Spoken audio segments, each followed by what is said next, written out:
ਅਮੀ ਜੀ ਕੋਈ ਬਾਦਸ਼ਾਹ ਸੀਗਾ। ਹਾਂਜੀ ਉਹਨੇ ਨਾ ਐਲਾਨ ਕੀਤਾ ਕਿ ਜਿਹੜਾ ਕੋਈ ਬੰਦਾ ਚੰਗੀ ਗੱਲ ਕਰੇਗਾ ਜਾਂ ਚੰਗਾ ਕੰਮ ਕਰੇਗਾ ਨਾ, ਹਾਂਜੀ ਹਾਂਜੀ ਉਹਨੂੰ ਮੈਂ 400 ਅਸ਼ਰਫੀਆਂ ਦਾ ਇਨਾਮ ਦਵਾਂਗਾ ਜੀ। ਅੱਛਾ ਜੀ। ਹੁਣ ਨਾ ਬਾਦਸ਼ਾਹ ਇੰਨਾ ਕਹਿ ਕੇ ਤਾਂ ਤੁਰ ਪਿਆ ਕਿ ਮੈਂ ਦੇਖਾਂ ਕਿਹੜਾ ਕਿਹੜਾ ਬੰਦਾ ਕਿਹੜੀ ਰਾਇਆ ਮੇਰੀ ਦੇ ਵਿੱਚੋਂ ਨਾ ਚੰਗੇ ਕੰਮ ਕਰਦਾ। ਹਾਂਜੀ ਅੱਗੇ ਦੇਖਦਾ ਕਿ ਇੱਕ ਨਾ ਬਜ਼ੁਰਗ ਔਰਤ, ਉਹਦੀ 90 ਸਾਲ ਉਮਰ ਆ ਅਮੀ ਜੀ, ਹਾਂਜੀ ਉਹ ਜ਼ੈਤੂਨ ਦਾ ਦਰਖਤ ਲਾ ਰਹੀ ਆ। ਅੱਛਾ ਜੀ।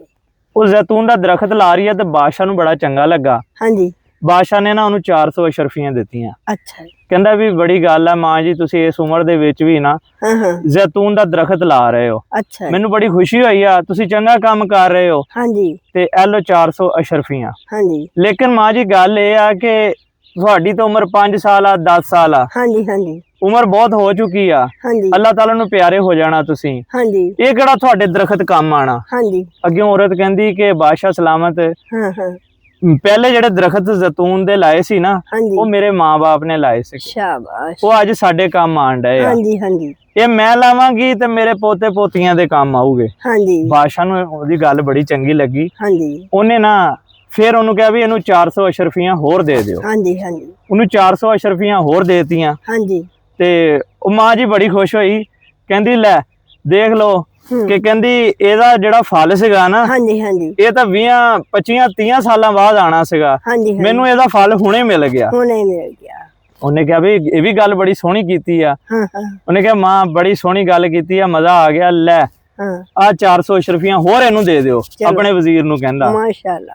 ਉਹ ਮਾਂ ਜੀ ਹੱਸ ਪਈ ਤੇ ਹੱਸ ਕੇ ਮੁਸਕਰਾਉਣ ਲੱਗੀ ਤੇ ਬਾਦਸ਼ਾਹ ਕਹਿੰਦਾ ਮਾਂ ਜੀ ਹੁਣ ਤੁਸੀਂ ਕਿਉਂ ਮੁਸਕਰਾ ਰਹੇ ਹੋ। ਮਾਂ ਜੀ ਕਹਿੰਦੀ ਦੇਖ ਲੈ ਜ਼ੈਤੂਨ ਦੇ ਦਰਖਤ ਨੇ ਸਾਲ 'ਚ ਇੱਕ ਵਾਰੀ ਫਲ ਦੇਣਾ ਸੀ, ਹਾਂਜੀ ਹਾਂਜੀ ਇਹਨੇ 5 ਮਿੰਟਾਂ 'ਚ 2 ਵਾਰੀ ਮੈਨੂੰ ਫਲ ਦੇ ਦਿੱਤਾ।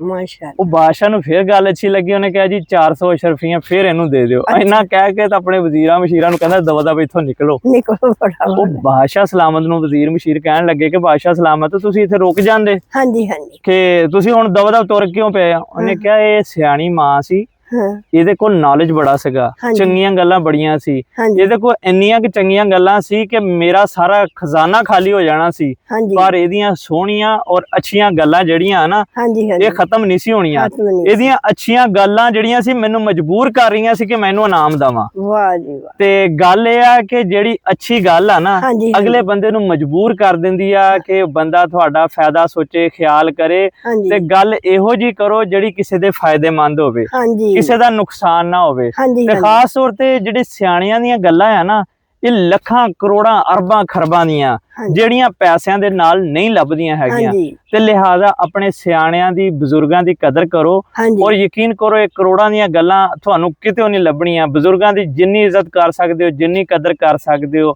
ਇਹਨਾਂ ਦੀ ਕਦਰ ਕਰੋ ਔਰ ਇਹ ਅਨਮੋਲ ਹੀਰੇ ਆ ਤੇ ਇਹਨਾਂ ਦੀ ਕੋਈ ਕੀਮਤ ਨਹੀਂ ਹੈਗੀ। ਲਿਹਾਜ਼ਾ ਵੀਡੀਓ ਚੰਗੀ ਲੱਗੀ ਆ ਤੇ ਇਸ ਤਰ੍ਹਾਂ ਦੀਆਂ ਵੀਡੀਓ ਦੇਖਣ ਵਾਸਤੇ ਸਾਨੂੰ ਫੋਲੋ ਜ਼ਰੂਰ ਕਰਿਓ, ਲਾਈਕ ਕਮੈਂਟ ਸ਼ੇਅਰ ਜ਼ਰੂਰ ਕਰਿਓ, ਦੁਆਵਾਂ 'ਚ ਯਾਦ ਰੱਖਿਓ। ਅੱਲਾ ਹਾਫਿਜ਼।